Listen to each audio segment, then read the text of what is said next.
and let's start with the contents. I will briefly explain you who we are as a business support team, and I will try to explain you our tool, my EIT5, and the roles that you may need to know unless you are not familiar with them yet. Then we will proceed to the next steps, what you need to expect and what is your status regarding your projects. I will briefly explain the grant cycle, so you will have some information about the coming processes. I will again briefly shortly explain you Hive platform, which will be very useful, and then few final notes before I close the webinar. So who we are, you're already familiar with EIT5 as you already applied for your projects. So we are Europe's leading food initiative, and we are working to make the food system sustainable, healthy, and trusted. Whatever information you need about EIT5, you can always find them on our websites. So you can see our missions, roles, and the strengths and where we exist. So you can always check on our website whenever you need to check generic information. Who we are as business support team. So you see, we are not a very big team, but we are doing our best to help every participant. So I will explain you the differences between participants, partners, but just to give you a brief information that Arzu and myself, we are more focused on participants. My colleague Martin is working more closely with our colleagues, but again, just to help for the participants and their questions. And Renat is always there to help us with anything that you can think of. And Anna is our head of business support, and she's always there to support us with all the questions we have and you have. The generic email address that you probably already recognize is participants@eitfood.eu. So whenever you have a question about grant cycle, your projects, your status, you can always reach participants. And I will explain who you need to reach when you have some project-specific questions. But let's move on to the differentiation between participants and partners, which is usually a bit confusing for the new, let's say, people who are joining EIT5 with their projects. That is because partners are the entities that are involved in our partnership model. So they might be strategic delivery partners, or they might be community members. So there is a fee linked to these partnership models. That's why they have some rights and obligations that laid down in the statutes and bylaws. So they are our partners. On the other hand, we have participants. So like yourselves, any entity who is joining a project is our participant. So as you see, in the middle, there are both partners and participants. So what does it mean? A partner who is joining a project is a participant. So let's say this year, a partner can be a participant because they have a project, but the moment partners project ends, they will only become partner, no more a participant. So any entity who is involved in a project, we call them participants like yourselves, and we are the ones helping participants with their questions. This is important that I will explain the roles and a little bit about our portal. Why? Because the roles are really linked to the tasks that you need to take care of in the coming days. So we divide roles in two categories, let's call them. One is roles at entity level. So each entity, like yours, need to have one master contact. This master contact is the principal point of contact for EIT5. So we expect the master contact to distribute the information. We always reach master contact if we have any question about the entity itself. So we must have only one master contact for each entity. And this master contact needs to be registered in the portal. Many of you here, we are aware that you already completed your registrations as master contacts. So you must be already accessing the tool.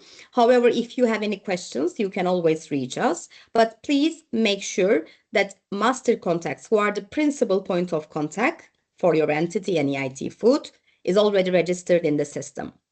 Who is a finance contact? This person from each entity is assigned for financial tasks.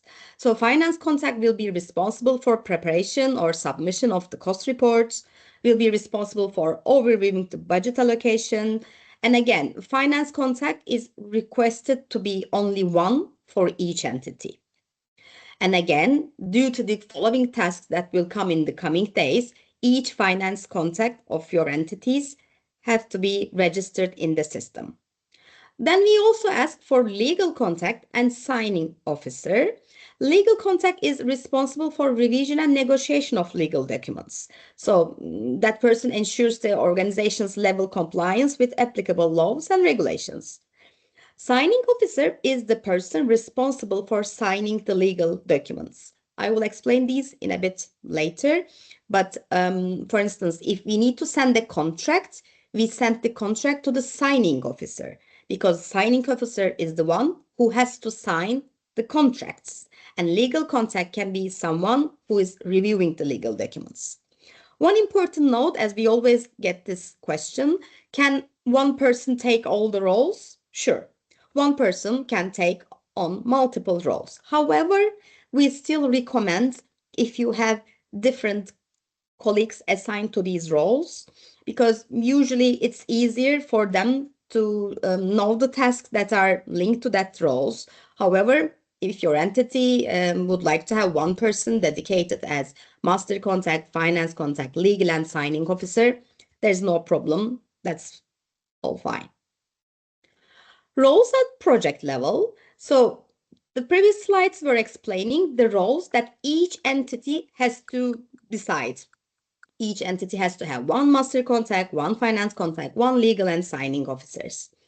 At project level, each project in your consortia, you need to decide on your activity leader. So you already know that there are leading companies, leading entity in your project. So leading entity need to assign one person who will be called activity leader and who will be part of the consortia and will be the main contact person for EIT Food regarding the projects.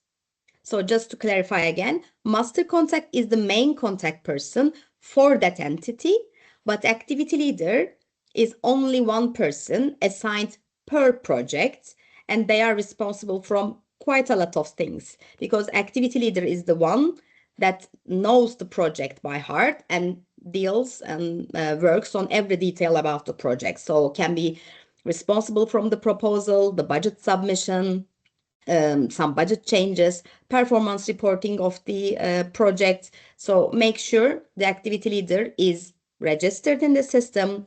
There is only one assigned by each consortia. If there are other colleagues in your entities that needs to have access to the project to see the figures or to see what are being changed, then they can be assigned with a role that is called activity contributor. So activity contributor does not have any edit rights, but they can see the projects.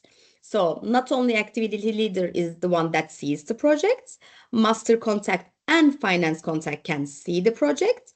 On top of these, if you still need more colleagues to see, you can let activity leader know, and activity leader can assign these people as activity contributors. But please keep in mind, if you need to assign someone a role in the tool, those people need to be registered in the system. So they need to have their user accounts. That's how the activity leader or us will be able to find these users in the tool as registered people. And on our side, for your projects, you have project monitor. We used to call them program managers. So if you are familiar with older days, you can know this name as program managers. But now with the new tool, we are telling project monitors, who are your first point of contact for project implementation. So each project has been assigned one project monitor. If not yet, it is still on track. We need to catch up with the areas because they need to decide who is going to take care of which project. But in a week time, I suppose, each project will have their own project monitor. This person is the one who will know the project best, like the activity leader. So they will always closely work with each other, and activity leader can always reach their project monitor to ask any question about their projects. You may ask then, when is the time that you can reach us as participants, mailbox or participants team, business support team? We are always here for any questions, but we always recommend that for project-specific questions, you reach your project manager. And other questions like the tool or your contact problems or your grant cycle questions or anything like any finance questions, we always ask our finance team, but you can always reach us to have more information. So, as I said, we know because we can see these in the tool. Many of you have registered to the portal, so thanks a lot for this. As we know, we already received some guideline about this. So many of you are already familiar how the homepage looks. So this is the homepage when you log into the tool. So you will be able to see the tabs there, the home, open calls, application projects, organizations, and contact information. So open calls is the tab that you will be able to see the calls and you will be able to apply them. So I didn't go into details for each tab here because we have a separate recording and we will share the recording with you as well, where you can see all these tabs in details. But I just wanted to make sure that you are a bit familiar with the tool if you didn't have the time to check it yet.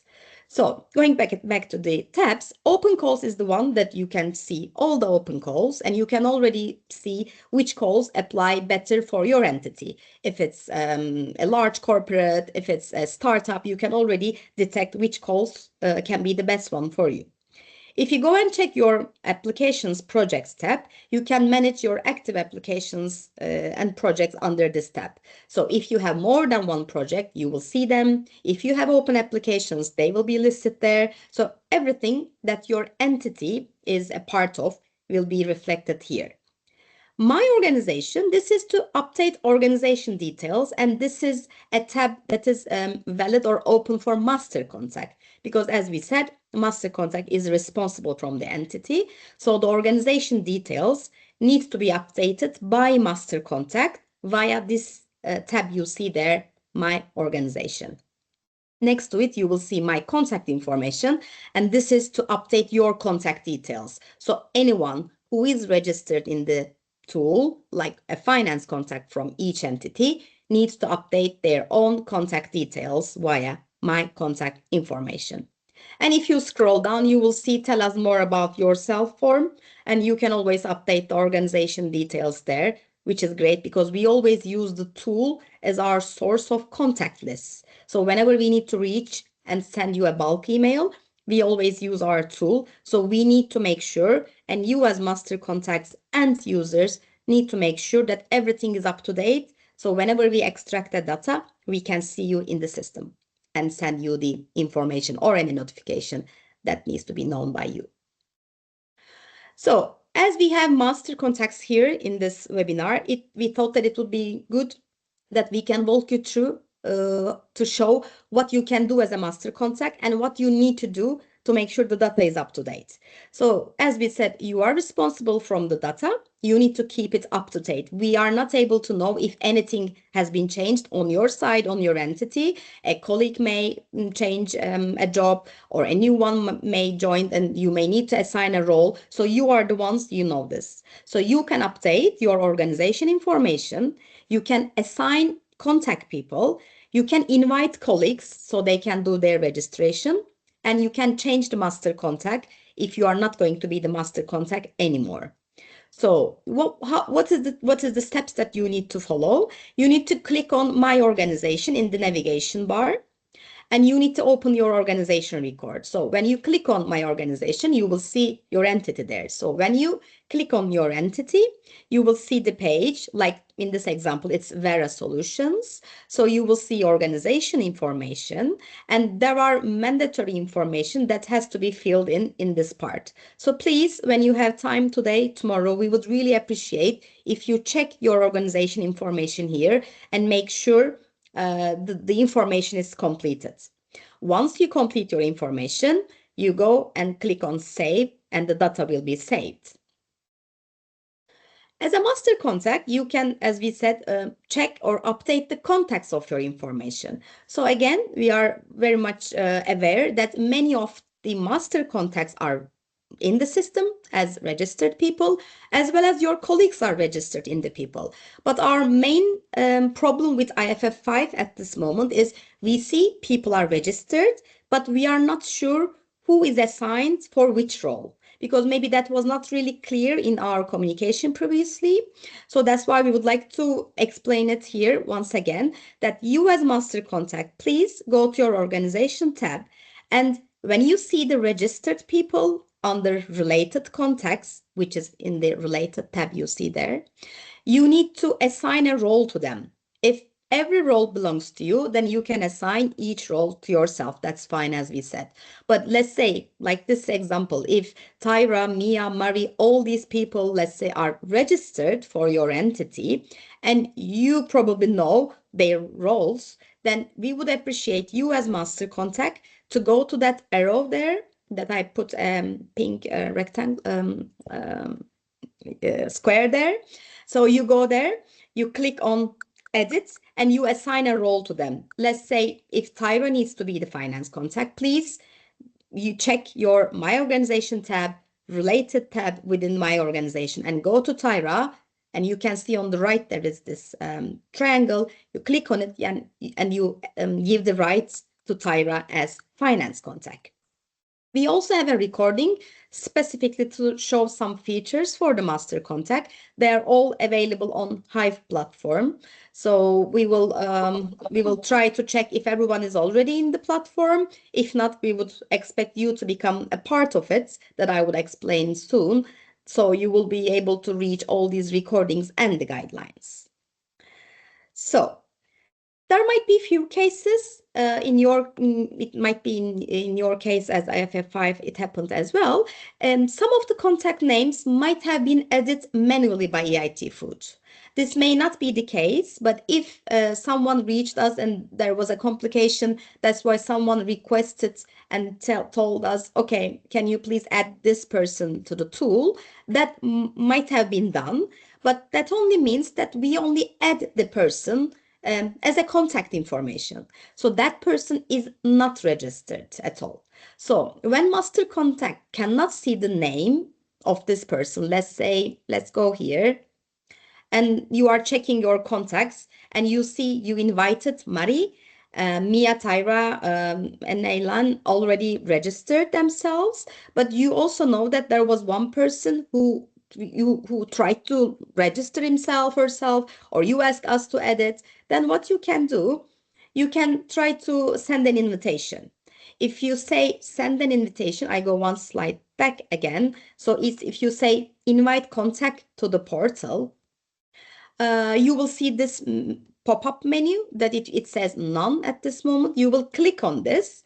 And if we already add this person as a simple contact information, let's say Anna as a test, and you know that Anna is the one that you were looking for, you can click on Anna and you can invite Anna to the tool, because you can already see Anna in this drop down as EIT Food helped someone from your entity to add the contact. So this is not the preferred way, because it's, as you see, it just complicates the thing. It would have been so much easier if every user does their own registration. But for a reason, if we need to get involved and we added one of your colleagues as a simple contact, you still need to invite them through invitation that I showed in the previous slide. And then this person, Anna, can show up here.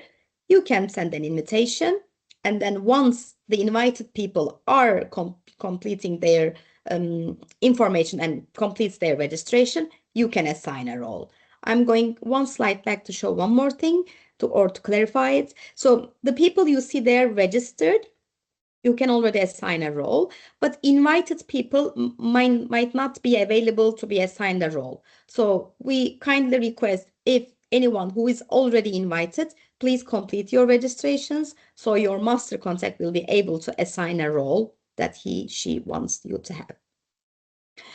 As I explained in the previous slides, this is how you can invite a contact. When you have your My Organization related tab, you can see the related contacts. And if you cannot see anyone who has to be there normally, you can invite them.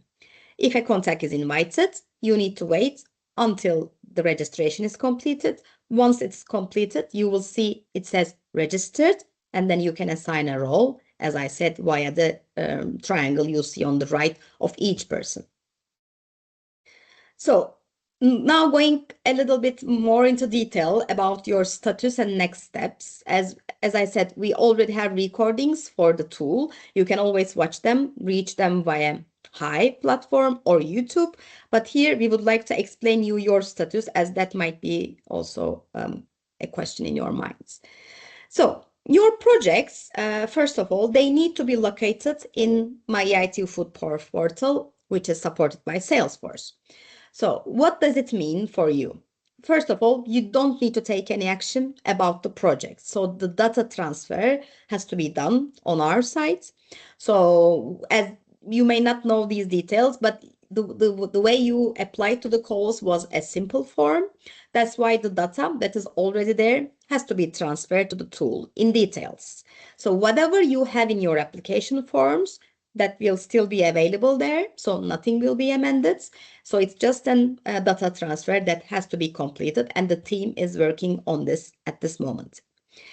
You have already received a communication for onboarding where you see some links for some documents, some requests about some information.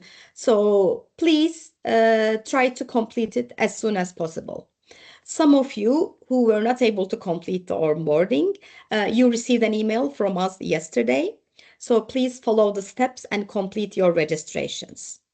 And as I said before, many of you, we are aware that you have registered in the system. But as we said, please master contacts help us to assign the roles to your colleagues, because we need your help to understand who has which role, which is really important for us because of the next steps that we need to follow on our side. So after this webinar, you will receive an email, and that will instruct you how to complete the role. So it will just be a recap of what I have been explaining here, but it will be written with an attachment. So that will help you to complete this important task, let's say, on your behalf and on our behalf as well. Business support team, as a third step, we will work on your onboarding and then validation. In the next slide, I will explain you a little bit more about the validation, but just to let you know now, entities who do not have a validated PIC, you will be reached out by EIT Community Onboarding Service. So this is a separate team, it's a separate entity, let's say, who is checking the validations, who is taking care of the validations. So if they reach out to you, they will ask for some more documents or information. So it is not us who is requesting these documents, but that is EIT Community Onboarding Service, who is responsible for validation of the entities. But to explain again, not every entity will be reached by them, because if they are validated, they do not need to be taking care of these requests again. I will explain in the next slide. And as the fourth step, when all data migration, onboarding, and validation, if needed, are completed, you will receive your award letter. So in your award letters, you will see the project start date will be mentioned there, as it was mentioned in your projects, in your proposals, and that will be the award letter, which is the official letter from EIT Food. But this is important for you to know. Unless every entity is ready, what we mean, unless everyone is onboarded and validated, we will not be able to send the award letter. So if there is any delay, that might be because of the validation service. And we really need to make sure all data by master contacts are completed, which is going to expedite this process. Because for your validations, all these contact people or the mandatory data that we will be asking, like your legal address, for instance, have to be ready in the system. Otherwise, your validation cannot start, and this will delay everything. So let's work all together and make sure the data is ready, and then we can proceed with your validations. So in this slide, I would like to explain why not everyone needs a validation. So some of you are already probably familiar with this, that you are already validated by Research Executive Agency. So probably you apply for other European fundings, and that's why you have your PICs validated. For those entities who have a validated PIC, depending on the total EIT funding amount, they might be contacted now or at a later stage if there are more projects to come, but not at this moment, I can say. Then there are some of the entities in many of the consortia that they do not have validated PIC, but they only have declared PIC. These are the ones that EIT community will contact you. They will start the process. And for your information, this will take up to 4 weeks. We used to say 3 to 4, but now it is really getting very busy. That's why I prefer to say 4 weeks, just to make sure that you know when to get your award letters, more or less, if your consortia has one or more than one entities who does not have validated PIC. So, and as a third option, which is not applicable, if no PIC was there, you won't be able to join a proposal. So we only have these two cases, and many of the consortium have both of these entities. Onboarding and validation. So what are the steps again? This is to recap. So pre-selection has been completed. You receive your pre-selection mails and more information about how to onboard yourselves. You receive that. Now we are at this onboarding and validation stage. So you need to complete the information. We need to send the validation information to the team that are working on this so they can start the validation. Once, as we said, onboarding and validation are all completed, you will receive your award letters. We will trigger legal team to send you your contracts. And once every entity in your consortium signs the contracts, you will get the pre-financing. So as you see, it's, for instance, an award letter may not be possible to be sent if there is one entity in your organization who is not validated yet, because the validation process has to be completed and then the award letter will send. Just right after, in 3 or 4 days time, the legal will send the contracts, and then finance will proceed with the pre-financing amounts. The legal team is the one who is responsible for contracting, but we are, as a business support team, here to coordinate. So we are here to help you and the legal team to make sure every participant receives their contracts. So each participant needs to sign a bilateral CAVA contract. And for each CAVA is the project. Sorry if I did not mention it before. So we call CAVA. It is same. It has the same meaning as a project. So each participant needs to sign a bilateral CAVA contract. And if they are involved in more than one CAVA, this means they will sign more than one contract. So the template is same, apart from the CAVA name, CAVA code. Framework agreement. This is the agreement that cascades the rules of the grant agreement signed between EIT and EIT Food to the CAVA participants. So we as EIT Food, we sign our grants agreement with EIT, and then the rules are cascaded to CAVA participants. And this is being reflected by the framework agreement that each participant needs to sign one for each business plan. So maybe you are familiar, but we are running our grant cycles with business plans. And now we are in business plan 23-25. If your entity already signed the framework agreement because you joined the project before, let's say last year, you won't receive a framework agreement. However, you will receive a bilateral contract, again, a new one for the new project from IFF5. But let's say you are brand new to our tool, brand new to our world, then I would say you are a new participant. Then make sure that you will receive one CAVA contract for this new project from IFF5 and a framework agreement for your entity. As I'm saying, grant cycle, and we are running grant cycle in business planning model.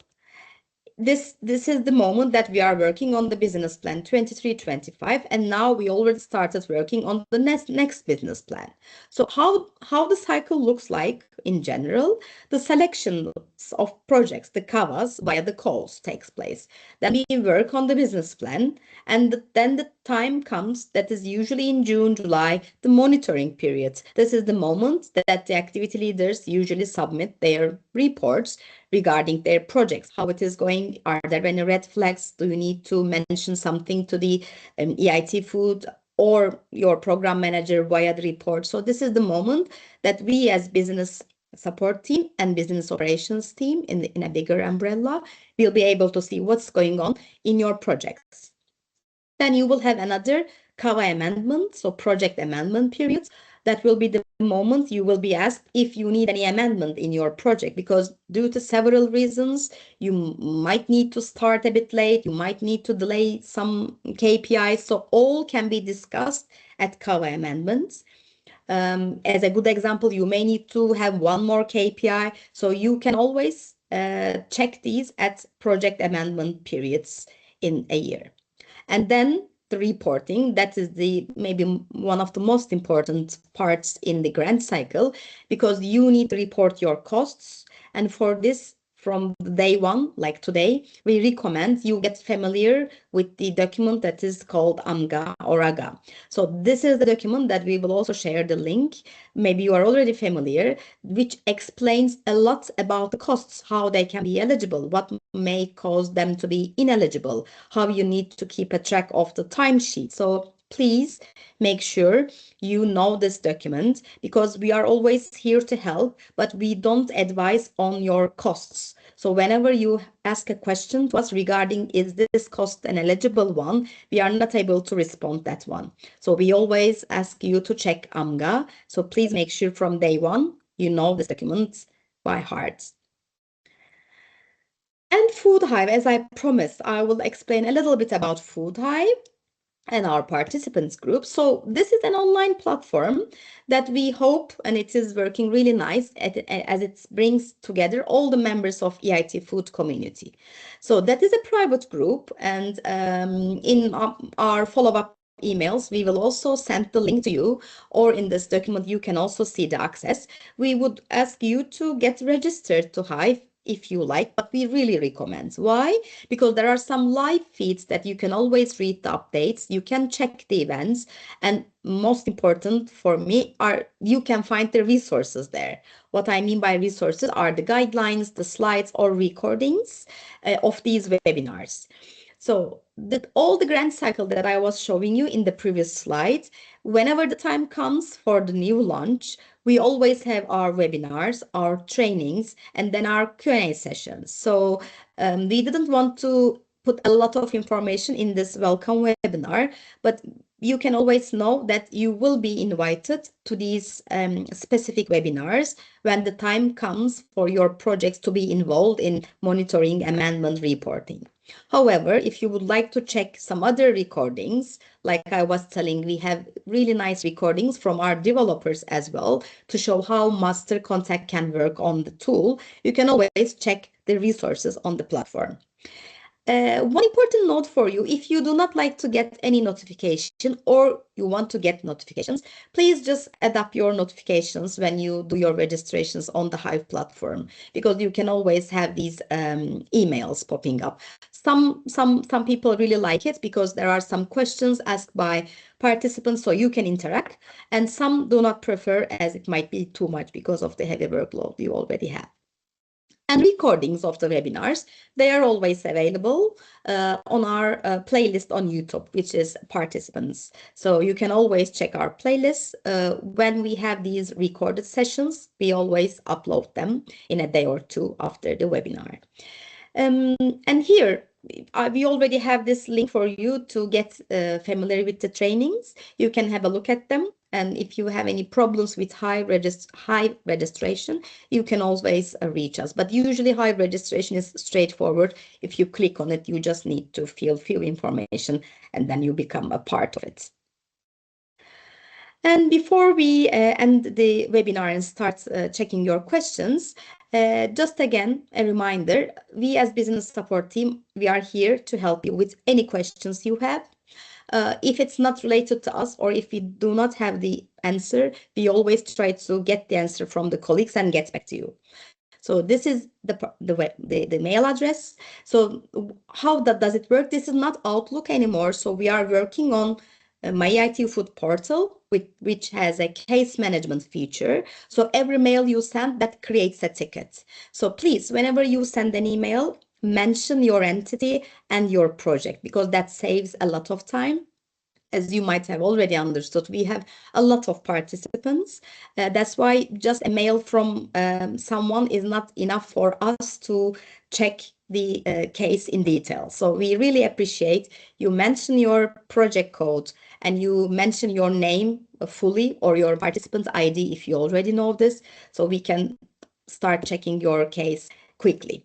We usually get back to you very quickly. However, these days, especially these days, are a bit too hectic because we have amendments, but we promise we will get back to you very soon. And if you have time, we would also appreciate if you can fill the survey that you can see the link at the bottom.